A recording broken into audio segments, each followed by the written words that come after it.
ఎండన పడి ఇంటికొచ్చిన వారికి ఒక పెద్ద గ్లాసులో చల్లటి మజ్జిగనివ్వడం మన తెలుగువారి సంప్రదాయం. ఈ సంప్రదాయం వెనక ఎండల ధాటి నుంచి ఆరోగ్యాన్ని కాపాడే ఒక చక్కటి ఆలోచన ఉంది. వేసవిలో మండుతున్న ఎండల తాకిడికి ఒళ్లంతా ఓపలేని నీరసంతో డసిపోతూ ఉంటుంది. వేడి ఉక్కపోతల మూలంగా మనిషి తోటకూర కాడల్లా వేలాడిపోతూ ఉంటారు. ఇలాంటప్పుడు చలవ చేసే మజ్జిగనో పెరుగుతో చేసిన లస్సీ పానీయాలను అందిస్తే పోయిన ప్రాణం తిరిగి వస్తుంది. ఒంట్లో వేడి తాలూకు ప్రభావాలన్నీ తగ్గిపోతాయి.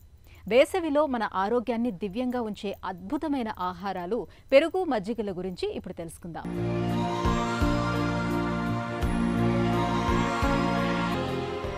ఎండలు మండిపోయే వేసవిలో మనకు పెరుగు మజ్జిగలు చేసే మేలు అంతా ఇంతా కాదు. ముఖ్యంగా మండే వేసవిలో మజ్జిగను తాగేందుకు ప్రతి ఒక్కరూ ఇష్టపడతారు. మండే ఎండలో వచ్చిన వ్యక్తికి ఒక గ్లాసుడు చల్లని మజ్జిగ ఇస్తే పోయిన ప్రాణం లేచొచ్చినట్టుగా అనిపిస్తుంది. దప్పిక తీరడంతో పాటు వేసవి తాపం నుంచి మంచి ఉపశమనం లభిస్తుంది. మజ్జిగలో మన పొట్టకు మేలు చేసే లాక్టోబాసిల్లి వంటి ఉపయుక్తమైన బ్యాక్టీరియా ఎక్కువగా ఉంటుంది. మజ్జిగను తీసుకోవడం వల్ల విరేచనాలు, వాంతులు వంటి సమస్యలు ఇట్టే తగ్గుముఖం పడతాయి. ఎవరిష్టాన్ని బట్టి వాళ్లు మజ్జిగలో ఉప్పు లేదా చక్కెర వేసుకుని తాగొచ్చు.